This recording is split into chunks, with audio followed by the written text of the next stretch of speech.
give you a little biographical information on Representative Claudia Tenney. Claudia Tenney was first elected to serve as a member of the United States House of Representatives on November 8, 2016. After winning the most expensive races in the nation. As a freshman member of the 115th Congress, she served on the House Financial Services Committee. She currently serves in the House Ways and Means Committee and the House Science, Space, and Technology Committee, and she is co-chair of the House Election Integrity Caucus, which is a part of why we've invited her to speak on securing the vote.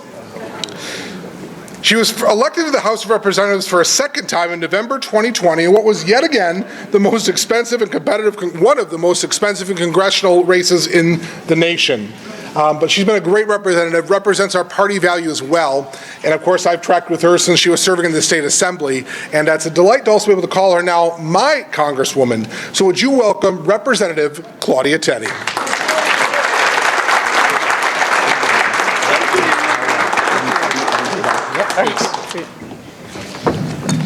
Well, I guess we're at the evening. Good evening, and thank you so much, Jason, for that wonderful introduction. I appreciate it.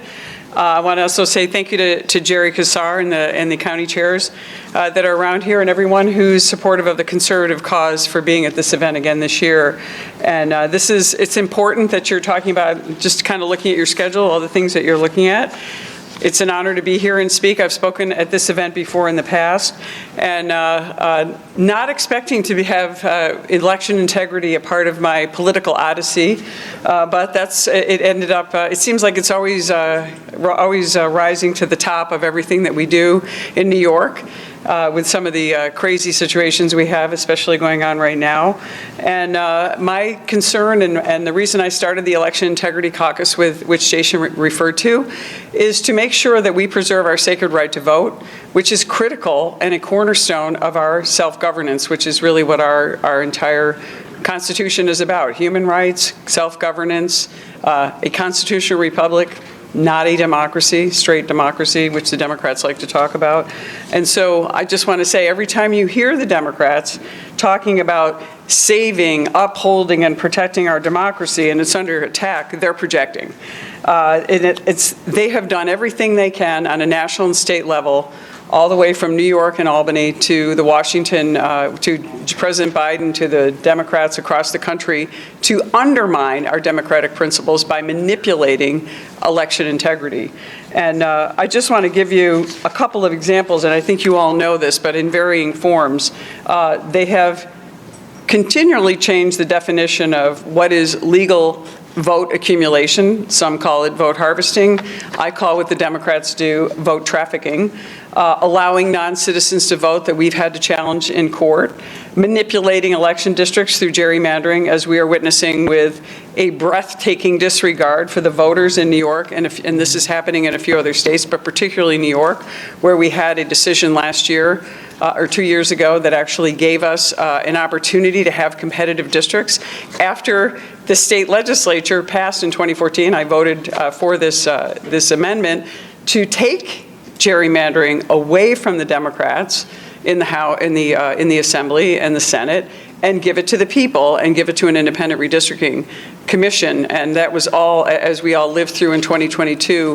I do want to say thank you to a few people who have been instrumental in that. The Conservative Party with Jerry Kassar, Ed Cox, John Faso, Ron Lauder, and a number of other people who contributed a lot to making sure we overturned that decision in 2022 with the extreme gerrymandering by the Democrats. Another thing they're doing, and I'll get into this a little later, is the manipulation of our financial institutions, including IRS rules, and also changing laws continuously to stress our system, to create confusion, chaos, and the inability of the people administering elections, some of the so-called bureaucrats, to actually be able to do their jobs and make sure that we can secure election integrity. After the pandemic election in 2020, as many of you know, the election of 2024 is starting to look an awful lot chaotic based on what the Democrats are up to. And I just want to mention on a side note, and I certainly don't subscribe to conspiracy theories, but I was lying in bed last night thinking about what I was going to say today, and just watching, nonstop news cycle, no matter what channel you're on, unless it's CNN or MSNBC, you are seeing this incredible invasion across our borders. And it's not just the southern border, it's also the northern border. And it feels very deliberate to me. And it's incredible as a member of Congress to work with people who are Democrats, who I work with on a lot of issues, who absolutely want to do nothing about what's happening at our border. And the dangerousness of what it's doing to degrade our security, to really destroy our relative wealth in our country and spend billions, hundreds of billions of dollars to try to bring these people in, that it's incredible. And to me, it seems that one thing that I'd like to propose is that these people coming through obviously we know they're being human trafficked. It's a tragedy. I think the speaker cited $32 million a week is estimated being profited by the cartels to bring people into our country illegally. But when these people come in and break our laws illegally, I think we should have, if they ultimately are to get some kind of citizenship, I think they should have a certain period of time where they are ineligible to vote in our elections for breaking our law in their very first act and to come in. Because I think that this invasion is looking an awful lot like the COVID virus and the pandemic that we experienced in 2020.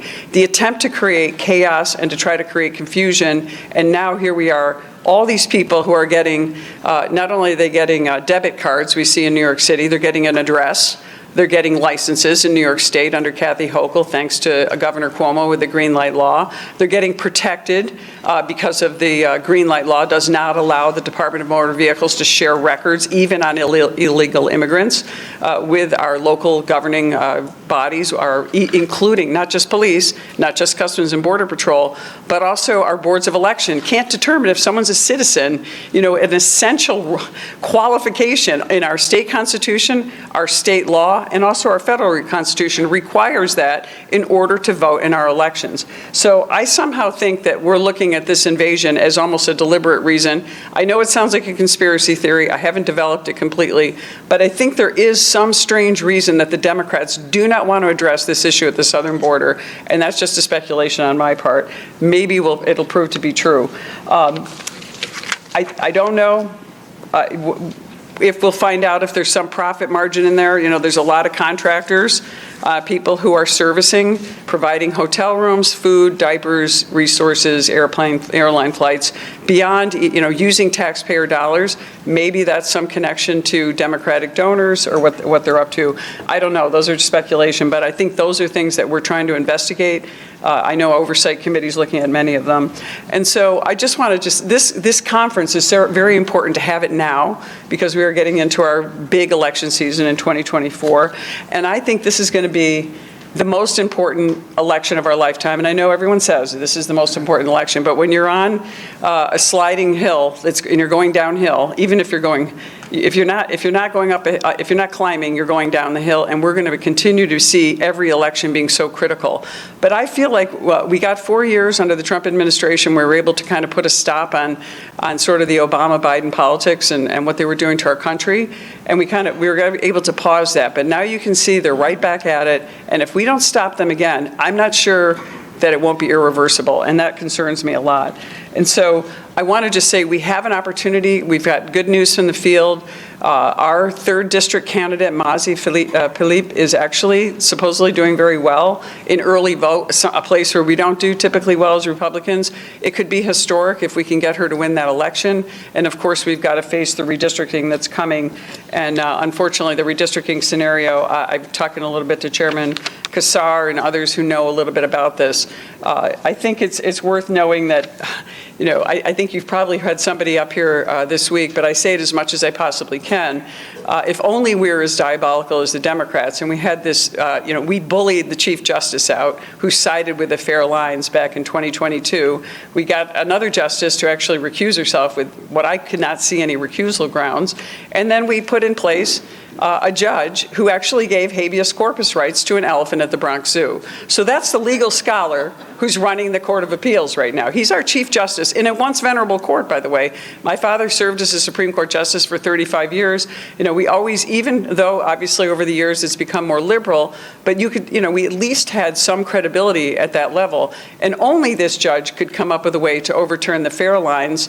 And so I think what the Democrats do is they put that position in place. Oh, and then the Democrats in Washington under Hakeem Jeffries actually sued to overturn the lines. So this is not necessarily coming from the Albany Democrats, although they're obviously parties to this. So we will see what the Democrats do. I'm not optimistic that they are going to be kind on these redistricting lines. I've never seen the Democrats take an opportunity not to abuse power. So I'm expecting that, and I hope that they underperform on that as we move forward into this. But this concerns me a great deal, and I think it's to determine the majority in the House. And we actually have pretty competitive lines now. We have 26 seats, we have 11 Republicans and 15 Democrats, and in a state with a Democrat, slightly, 2-to-1 Democrat state, that's actually pretty competitive. And isn't that what we're supposed to have? So I like to take a positive and aspirational view about what the future of our government is. I do feel, as I said, that I'm worried about our future. And I've never been more concerned than I am today, and a lot of it has to do with what we're witnessing with the Democratic Party. And I'm sure that I know Senator Borrello is here, and I think you've had a couple Assembly members here who have told you about what they've seen in the state legislature. I haven't actually set foot in the Assembly chamber since I left in 2016, but I've heard some pretty harrowing stories about what's happening there. And it seems to me that the Democrats in Washington, just like the Democrats in New York, maybe even worse in New York, are captivated by the far left, who are actually in control at the White House and the Senate. This radical idea of socialism or communism, I hate to call it halfway because it is communism, really doesn't lurk in the shadows anymore. It's gone mainstream, as you know. And I've heard from many senators and Democrats that they aren't embarrassed anymore to talk openly about socialists and the democratic socialists of America, and even praise Karl Marx on the floor, as I've seen when I've mistakenly gone to the legislative channel and said, oh my God, what's happening down there? Sorry, George, but that's what I see. But they no longer, this badge of honor of being a socialist or a democratic socialist is really growing larger by the day, and it's infiltrating people all over. And you see what these left-wing Democrats stand for today. They oppose the priorities that we have, like security assistance to Israel, which we're trying to get through. They oppose life, and they support late-term abortion in New York. They misinterpret and misunderstand, and they always have our stand, our pro-life stand, and our stand to overturn Roe versus Wade, which merely was a way to send this back to the states, the so-called laboratories of democracy, to sort this out. Obviously, as a pro-life person myself, this is where our journey begins in New York. We have to now start all over, where we should have been 50 years ago, before Roe versus Wade. But they oppose free markets. They oppose strong national defense. They oppose, and then many of them, as you see through Students with Justice in Palestine and the American Muslims for Justice in Palestine, there's millions, tens of millions of dollars coming in from terrorist groups like Hamas into our schools, into colleges, and you see this support for terrorist organizations like we've never seen before, somewhat pro-Nazi rhetoric, something I've never seen in my lifetime until now. And so we know that they're getting a foothold on these things. I could go on, and you all know about all these things because you see it on the TV every day. But I think it's never been more important for Republicans and conservatives, we naturally align with the Conservative Party, to unite and fight back. We must lead with our values, our fundamental belief in freedom, free speech, free enterprise, freedom of religion, preserving and protecting the gift of self-governance that I feel is almost slipping away. Our founders were well aware of the perpetual threat of authoritarianism. And you hear the Democrats talk about that all the time. Again, they're projecting. They're authoritarians, and that's exactly what they're trying to do. Every time I watch, it's guidance for me when I see them going on in hysteria and hyperventilating about democracy and authoritarianism, because that's exactly what they do. And the people who are authoritarians, they're power hungry, and they never rest. And that's why we can't rest. We have to stick together. And it's a tough time in our country. We are bombarded daily, adults, our kids, with social media memes. We're captivated by social media in some cases. I don't subscribe to TikTok, never will. I feel like that's a Chinese operative But we are seeing this decentralization of media. I owned a newspaper, I owned a media group. It's so decentralized, we don't know who we can rely on, we don't know who's verified, who's telling the truth. And it presents a real challenge for all of us as to where we're going in this quest for truth and to find solutions to problems that are real and finding out if anything's verified. And Snopes is, of course, a George Soros-based organization. And I think and toward that, and as a former lawyer, still paying my dues, and as a newspaper owner, it's one of the many reasons, this just trying to find a consistent place where you can get information as neutral as possible. Obviously, everything I'm going to put out is going to be somewhat conservative Republican because that's who I am, ideally, but I consider myself a constitutionalist. But it's one of the reasons that I explain every vote that I take in the House in detail. I don't just put out, I voted yes or no. This is what the newspaper should be doing, by the way. There's only one newspaper in my district that does it, and it's the Auburn Citizen. Robert Harding does it every week, and I applaud him and thank him for it every time. Every newspaper should be doing that. That's why we have certain benefits and privileges under the First Amendment for media, is so that they can keep government in check and tell us, and we the voters, what's going on in our government. And yet it's always, some kind of hysterical story that leads the news every day. We also take every one of those votes and recap it in our newsletter. I weigh in on every issue. I don't wait to see which way the wind's blowing. I come out immediately with a release. I take a stand on issues. We do numerous state, local, and national media appearances to continue to amplify and explain and try to keep our electorate on top of things. This year we issued an annual report which summarized everything we did from our constituent services to all the positions we took and some of the accomplishments we had throughout the year. I think we're still the only one that does that. I'm the only one that explains my votes. We're hoping more and more people do this. So if you want to look, go to tenney.house.gov, or you can follow me on any social media, which is at Claudia Tenney, and that's Tenney, just like JCPenney with a T. That EY gets people off on the other trail. But I feel incredibly blessed and to have such a wonderful, competent, and devoted staff. They're committed to advocacy on behalf of our constituents. And you'll see wandering around the room back there is Michael Stadelmeyer. He's my district director who works day and night, as do everyone. I have an incredibly good staff there. There's different kinds of offices. There are liaison offices and their advocacy offices. I take the position that we should be an advocacy office. I'm not going to leave you with some bureaucrat at the IRS. I'm going to make sure that we do everything we can to make sure you get your problem solved. I'm not going to leave a needy veteran with a bureaucrat in the Department of Veterans Affairs. We are going to fight for you every way we can. We're going to work with you if it's a state issue with our state representatives. We include our state representatives, and we also include our local government officials in just about everything we do, every kind of roundtable, whether it's our farm listening tours, whether it's dealing with, we just recently did just another law enforcement roundtable. We always include our local government officials. It is so critical that we have state, local, and all of us working together. And sometimes the Democrats come. They always get invited. They don't always come. But we really want to see us try to bring us out of this malaise that we've seen in not just New York, but across our country. And I just so thrilled that my staff takes the same idea and the same amount of excitement into every day that we do. So thank you to them, and thank you to Michael back there. He's very modest. He doesn't like to take credit, but he does a terrific job as well.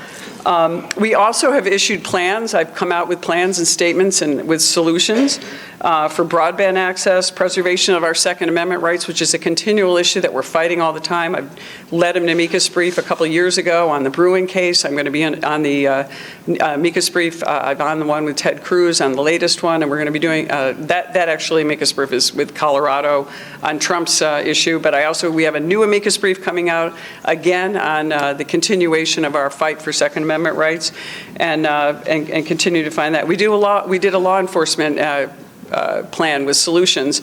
I was at the law enforcement event last week, and the sheriff stood up and he said, "Oh, everything on here is what I think you should do." I said, "Great."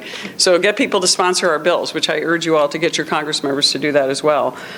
We support common sense American values, Parents' Bill of Rights, common sense bills that we need to do that are cultural, that are changing and hurting our local communities. Obviously, very strong work with veterans and a veterans plan.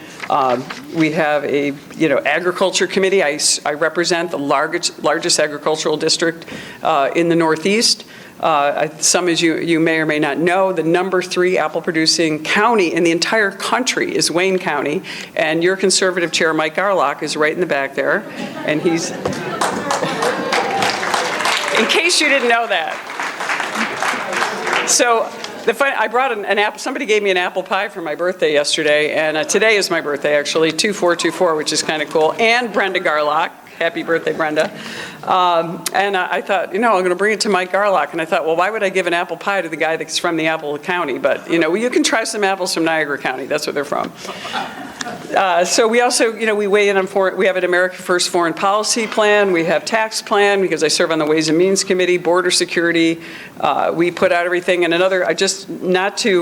want to get into something that gives Mike Garlock another, pitch. And this was not really meant to be a Mike Garlock celebration here, but I do want to say that I've spoken 2 years in a row at the Wayne County Conservative Dinner, and I opened up the program. And what is in the program last year and of course this year was a piece by my dear friend and now Speaker of the House, Mike Johnson, the 7 principles of conservatism, which are in Mike has in his program. So I talked to the Speaker today, Mike, and he said he will come up and try to get to Wayne County to do an event for you, since you have been such a great champion of Mike Johnson. So what an honor it is for us to have this today. I mean, it is just incredible that we are, as conservatives, we have probably the most conservative speaker that we will ever have, probably have ever had, in the House right now, who also is a man of deep faith, but he is also a man of great practicality. He is practical, he has a wonderful sense of humor, and he's the most Reagan-esque person I've met in a long time. And I think he's going to serve us really well. We need to support him, we need to stay unified, and it's an honor to know him, and glad that he has resonated in Wayne County, New York. So thank you, Mike Garlock. And again, in order to win these elections and the presidency, let's get into what we really need to do. This is a huge problem, and election integrity is the key issue. And we know the Democrats are devastating our communities. We know their policies are bad. But guess what they do? They win on process. They don't win on policy. For us, because we don't have the institutions, including Hollywood, big tech, the schools, whether it's the K through 12 or the secondary schools or the colleges, they have us, and they have the media. They have all those things. We have to win on policy, and we have to win on process. And that's where election integrity comes in. And so, as I said, I sort of accidentally fell into this election integrity situation unwittingly, not knowing in 2020. I got involved in a very close race. When in 2016, I won, as Jason mentioned. I lost in 2018 by a narrow margin, came back in 2020, and was winning by a pretty healthy margin, 28,422 votes. And yes, we need to count every vote, because the Democrats not only count every vote, they double every vote. So we have to be on top of it. And I was in what we thought was a comfortable lead. After 100 days in court, I ultimately only prevailed by 109 votes. And as you've all heard the story, the Democrats are registering voters in January in order to, count those votes for the prior November. So every vote counts, and we have to make sure that we win on process. So this was the pandemic, or the plandemic, as some people call it, election, which I still wonder how it just happened to come in and ruin everything great that was happening in those 4 years under Donald Trump, and whether it was everything, finally getting a secure border, finally having some peace in the Middle East with the historic Abraham Accords, finally getting some economic prosperity caused by the Tax Cuts and Jobs Act, and most importantly, cutting regulations. That is the key thing that has helped our economy under President Trump. And he promised for every new regulation he wanted to cut 2. If you look at the actual facts, for every regulation that was created, we cut 8. And that was an incredible achievement that he never gets credit for. He's the only president in the U.S. history who actually cut his own branch. The executive branch was cut under President Trump. Now, we wish he could go further and do even more, which is what we have to do, because we have a giant bureaucracy in Washington. But it's an incredible accomplishment when you consider all the headwinds that he had going against him. I just want to say, and so back to what happened in the pandemic. So we had Governor Cuomo changing our laws. Over 100 laws were changed and rushed to confuse the statewide election. We had mandates put in place. We had, these were, again, the disgraced governor, former Governor Cuomo. And while we finally got to the bottom of it after 100 days and a lot of money, we know that a lot of things happen in elections that the Democrats figured out worked and some that maybe didn't work. And the Democrats, and especially people suffering from acute Trump derangement syndrome, and I would like to cite Liz Cheney, maybe Adam Kinzinger in that category, continue to go on. And I saw this on Liz Cheney's Twitter the other day about the big lie that, the election wasn't stolen and Trump's a liar. The big lie was something that was used back during Nazi Germany days, and really just terrible that she would use that meme. But my election exposed the big truth and something they don't want to talk about. We had some really serious errors, some fraud. Yes, there was fraud in the election. The Democrats always say widespread fraud. Well, maybe not widespread fraud, but there were fraud in a lot of places, and in just enough places using Zuckerbucks and other money to really prime the pump and get Joe Biden over the line. And so I want to remind everyone, there's always been problems in our elections. I mean, think back of the hanging, was it hanging and dimpled chads from the 2000 election? We've always had issues, but the Democrats really took advantage of the pandemic. And so rather than correct these errors, the Democrats have actually doubled down as we try to secure our election. The Albany Democrats, as you know, they've codified many of these things into law, things that obviously meant to overturn the will of the voters. They willfully institutionalized chaos during the pandemic election. They want to secure permanent majorities, not just now, but forever. And in 2021, I have to say thank you to the Conservative Party and, again, a number of leaders. We were able to turn back those 3 ballot propositions aimed at destroying New York's elections. And you know what they did right after that? They went and changed them again. They went against the will of the people. And the Democrats continued to do that. And that's what they're going to drive us crazy with in this next election. So the new thing on the horizon, instead of directing and authorizing no excuse absentee ballot, which New York voters rejected again in 2021, Governor Hochul and her allies in the legislature created a new phony election term, and this is just, they're good at this, early mail-in voting. So what's the difference between no excuse absentee ballots and early mail-in ballots? Nothing. It's just a new name and the same process that they're going to go through for their ballot trafficking. The invention of these early ballots was for a clear purpose, obviously, again, to subvert the will of the people and to violate our state constitution by changing the language and getting that throwing it under the rug. So to fight this, I joined with our state Republicans, and all of us joined in on this. I think everyone, pretty much all the Republican Congress members joined in on this to sue Governor Kathy Hochul to begin the fight and overturn this unconstitutional phony election rigging effort. This lawsuit is making its way through our system, and it's critical that Republicans and conservatives remain vigilant. I don't know where we're going to go with this. As I said, the Chief Justice thinks that elephants have habeas corpus rights. So, I have serious doubts about what we're going to do if we can't get to a federal court on some of these issues, which is going to be challenging for us. So as they continue to abuse power, they continue to attempt to steal elections, and we have got to face that head on. So the fight for election integrity, as I indicated earlier, I actually created the very first election integrity caucus of its kind. And we've had a number of Democrats from different states come and speak to us about election integrity. And I can't say who it was, but there was a Democrat in New York City who's lost a primary in 2022, who said, we really need election integrity. And I said, that's interesting because you should be supporting us. Because remember, they cheat each other in New York City. I mean, we have problems up here, but they, when down in New York City, it's really just about primaries there. But I just want to let you know, we did introduce the ACE Act, and this is really the most conservative election integrity bill in the House for over 2 decades. This legislation would give states the resources they need to strengthen their voting standards, to clean up their lists. As we know, even the state of New York does not have accurate lists of voters, and that's a problem that we've come across with Audit the Vote, have seen this in action. It would reform the DC election system and make a model of election integrity. Obviously, we don't have Chuck Schumer on board yet.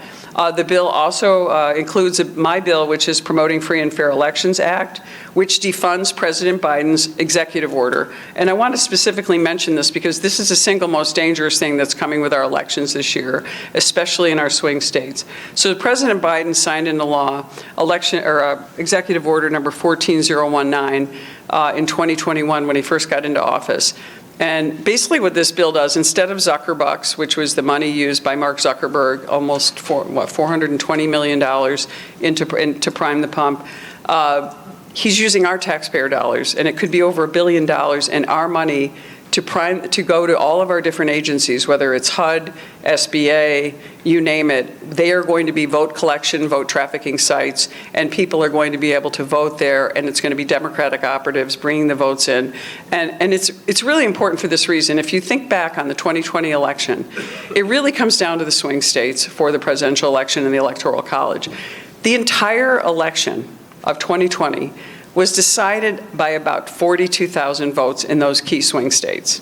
So they were able to get just enough over the line, rampage through all these swing states with all this stuff that we saw, whether it was Pennsylvania, Michigan, Wisconsin, Arizona, all that we've witnessed on TV.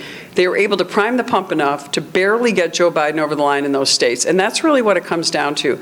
This election order, this executive order by Joe Biden is literally Zuckerberg's money on steroids because they're using our money. This is our taxpayer money, our federal agencies, and this is how they're going to do it. And we're not going to be able to find out what they're doing because they're going to be safely within federal agencies. So it's going to be even harder from that perspective.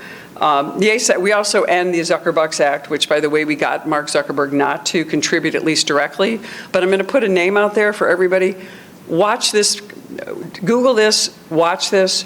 This is a really important dark money organization that the Democrats use for everything. It's called Arabella Advisors.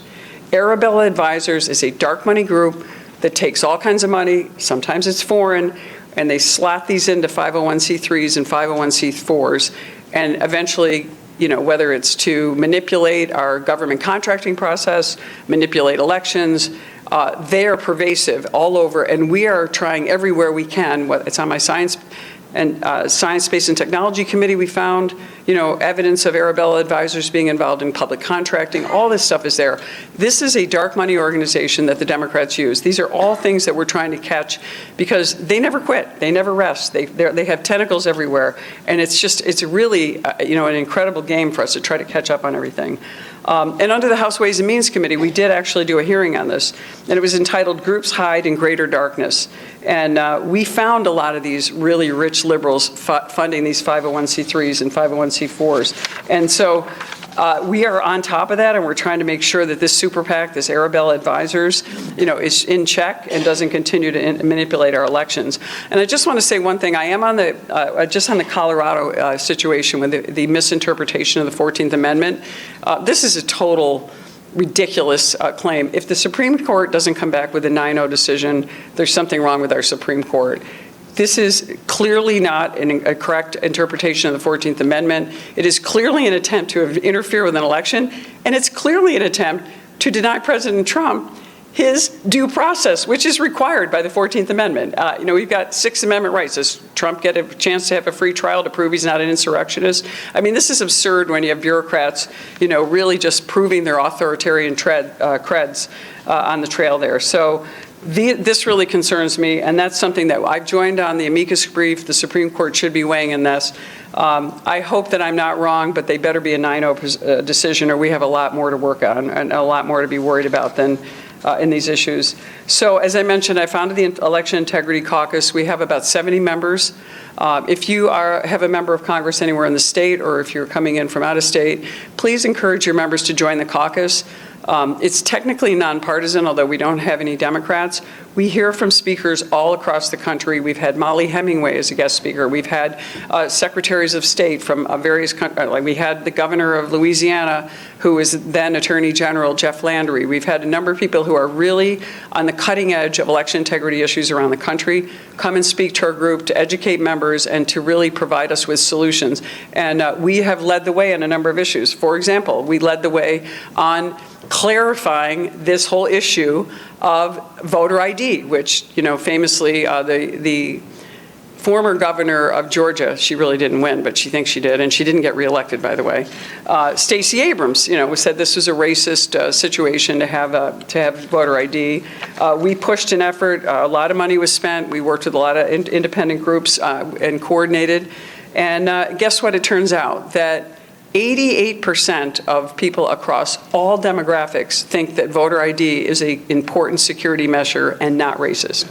So Stacey Abrams, former governor-elect, or whatever she calls herself, she even finally came back and reversed her position and said, "Oh, no, this is I was never against voter ID in the first place." And remember the Georgia elections. This is when I think Joe Biden described it as this election reform bill they did was Jim Crow in a suit and tie. Remember when Joe Biden said that? Corrupt, decrepit Joe Biden, who reminds me of a Soviet dictator. I just can't help it. I come from the old days. He just seems like that, like Andropov, the guy they propped up. I know like some older people in the audience. And he just, somebody behind him just mushes him around and tells him where to go. But, none of the things the Democrats said about this was true. And even, the fact that Major League Baseball, was able to be influenced by the wokeism of the Democrats and sadly took away the All-Star game from Atlanta. And who did they hurt the most? They hurt the minority businesses that would have loved to have had the All-Star game there. And in the end, Georgia ended up, the year later, had record turnout. And they kept the election integrity intact. So these are things that, that we're fighting against. And I know they want time for questions, I think. But I just want to say, how do we turn this ship around? And I think we just need to be constantly aware and counter all the abuses of power, and we're running out of time. We need to plan with resources. We have been graced with great resources from some true patriots who I alluded to earlier, with the money to assist us, whether it's on the redistricting issue, the ballot initiatives of 2021, and some of the perils we're now facing in 2024. So thank you again to the leadership in the Conservative Party, the Republican Party, Ron Lauder, and so many others who have stepped up and realized that we need the money to fight back because we can't get results through the Democrat-controlled legislature and with a Democrat governor like Kathy Hochul. And some of the things we can do. Every one of us here needs to play a role. We all have to work on that. I want to tell you, I went into an election voting district in 2020. There were 16 voting districts, so in each one of those districts there should have been one Republican and one Democrat. So that meant there should be 32 people in that room, 16 Democrats, 16 Republicans. There was one Republican in an entire room, and that was during the pandemic election. We did not have people on our side at that election to make sure that it was accurate, and we had all kinds of irregularities in those districts because we didn't have anyone protecting us. And so I encourage you or somebody you might know, especially a younger person, to help us get out there and really understand what's going on with elections. Register to be a poll watcher if you can be. That's really helpful. Support candidates for election who talk about prioritizing and safeguarding elections. Help register new voters. It's one of the weakest aspects of the Conservative and Republican Party. I was talking with Jason about this earlier. The Democrats register on average about 100 to 125,000 people a year, and we register about 5,000 on the Republican side. I know the Conservatives, your numbers go up and down, and you seem to be sometimes on a surge. But we need to get people registered to vote because we are losing so many people.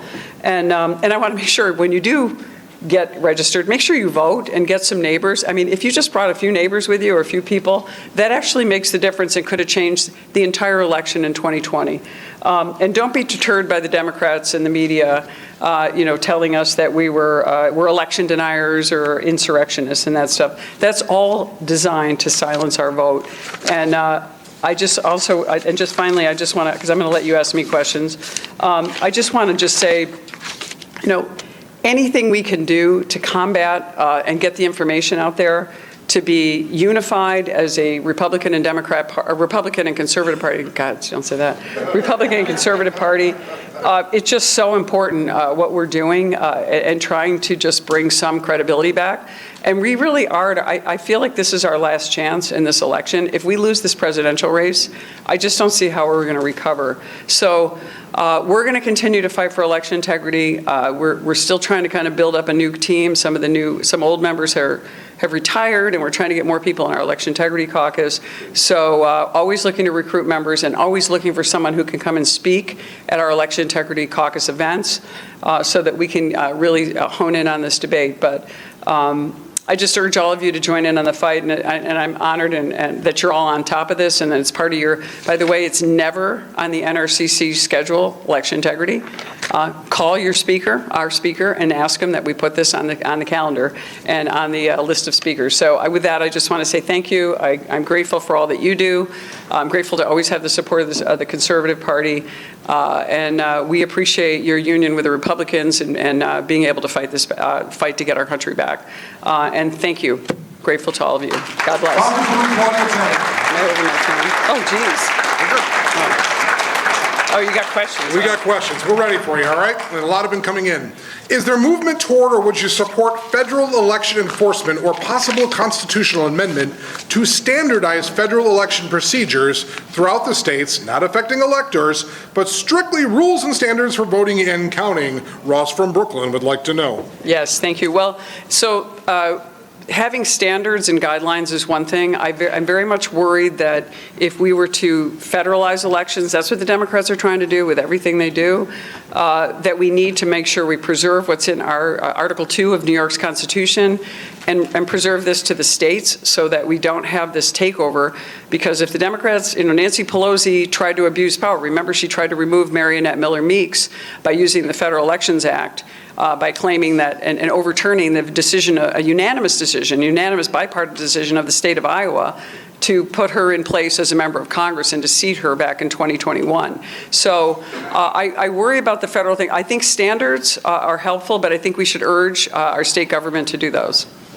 All right, I think you've spoken pretty clearly to where you stand with Speaker Johnson. That was a question that came in.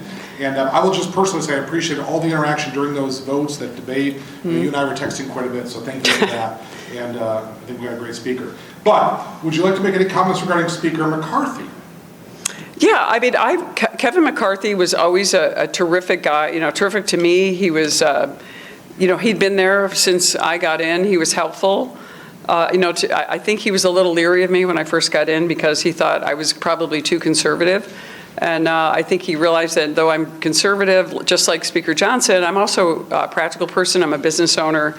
And I think Kevin, worked hard to get us a majority. And I think, it was unfortunate the way that he was removed from office, but he'd been there a long time, and I actually have heard from good reports that he's doing quite well, and he's moved on to other things, and he's still going to be active in helping us keep a majority and actually grow the majority. All right, New York State appears to lead the country in changing voting laws that open more opportunities for voter fraud. How quickly are other states adopting these laws regarding voting?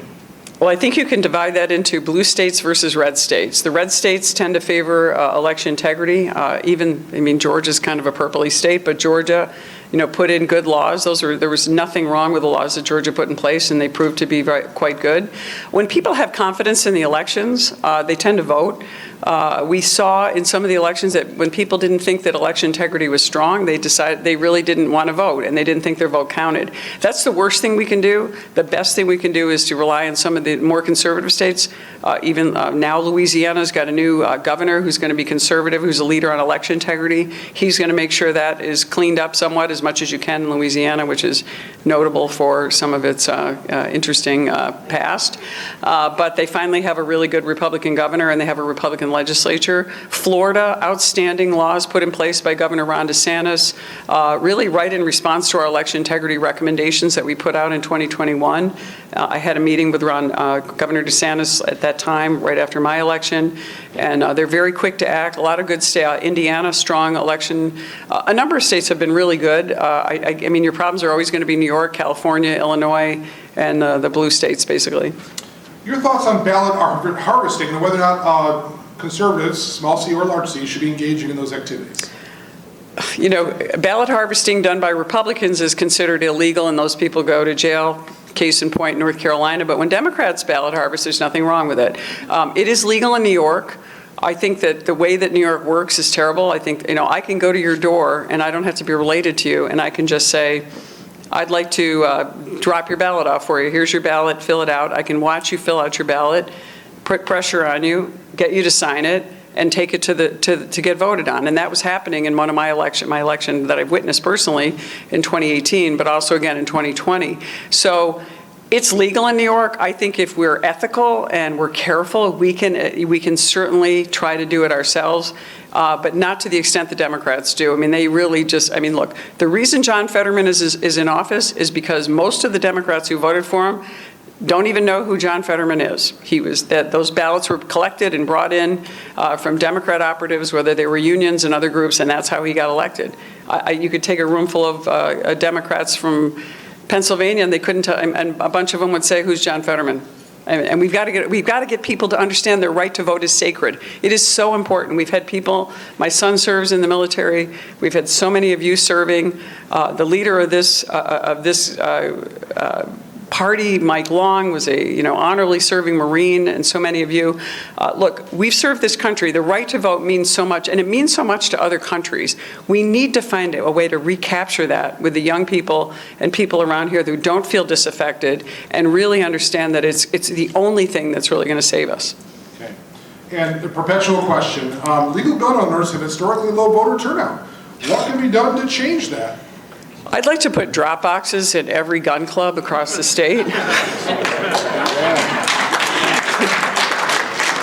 And I will personally go to every one of those clubs and say to people, do you realize that they are eroding your right to vote? A lot of gun owners, I've talked to them, I know them. I've been dealing with this issue ever since, even before the SAFE Act. You're the ones we need to vote. If the people who believed in the Second Amendment voted on a regular basis, we'd have control of the state government. Amen. All right, thank you. Friends, Congresswoman Claudia Tenney, thank you very much. All right. Excellent. Yep. All right. Before she leaves, I'll just note there was at least one text message saying Claudia Tenney for vice president. So I'm just throwing it out there. All right. So there you go. All right. Thank you. I appreciate it. Thank you. All right.